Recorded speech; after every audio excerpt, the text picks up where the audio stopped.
Prime Minister Narendra Modi was in the state of Gujarat and he had some very sharp words for Pakistan. He also spoke about how today's border actually see what was wrong in India's history. Prime Minister Modi also took a aim at the past mistakes and the old treaties done by Jawaharlal Nehru-led government. Take a look at this report.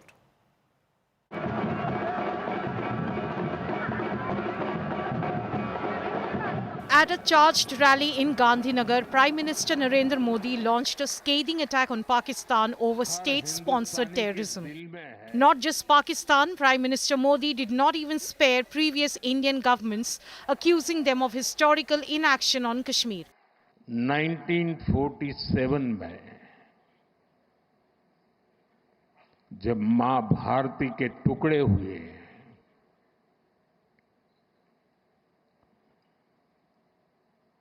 Katni चाहिए थी तो जंजीरें, लेकिन काट दी गई भुजाएं।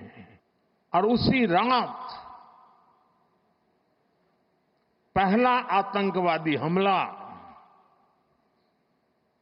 कश्मीर की धरती पर हुआ। अगर उसी दिन इन मुजाहिदों को मौत के घाट उतार दिया गया होता,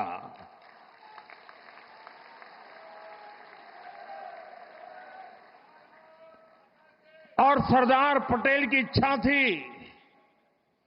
कि पीओके वापस नहीं आता है तब तक सेना रुकनी नहीं चाहिए, लेकिन सरदार साहब की बात मानी नहीं गई। By targeting Jawaharlal Nehru's decisions on POK and praising Sardar Patel, Prime Minister Modi reignited the historical debate over who would have shaped post-independence India's security policy better. Pakistan समझ गया कि लड़ाई में वो भारत से जीत नहीं सकते हैं, और इसलिए उसने प्रॉक्सी वॉर चालू किया और हम सहते रहे। आप मुझे बताइए, क्या ये अब सहना चाहिए?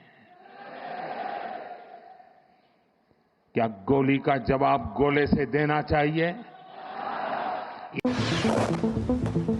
Apart from highlighting the success of Operation Sindoor, Prime Minister Modi raised the Indus Waters Treaty of 1960 and called it badly negotiated. जो इंडस वाटर ट्रीटी हुई है, अगर उसकी बारीकी में जाएंगे तो आप चौंक जाएंगे। यहां तक तय हुआ है उसमें कि जो जम्मू कश्मीर की अन्य नदियों पर डैम बने हैं, उन डैम का सफाई का काम नहीं किया जाएगा, और जिसमें 100% पानी भरना चाहिए था, धीरे धीरे इसकी कैपेसिटी कम हो गई। Prime Minister Modi also warned Pakistan of severe consequences. 6 मई की रात ऑपरेशन सिंदूर सैन्य बल से प्रारंभ हुआ था, लेकिन अब ये ऑपरेशन सिंदूर जन बल से आगे बढ़ेगा। भारत माता की जय। He further referred to Operation Sindoor, stating that the Indian strikes were carried out in front of cameras, silencing what he called the politics of Saboot. With Piyush Mishra, Bureau Report, India Today.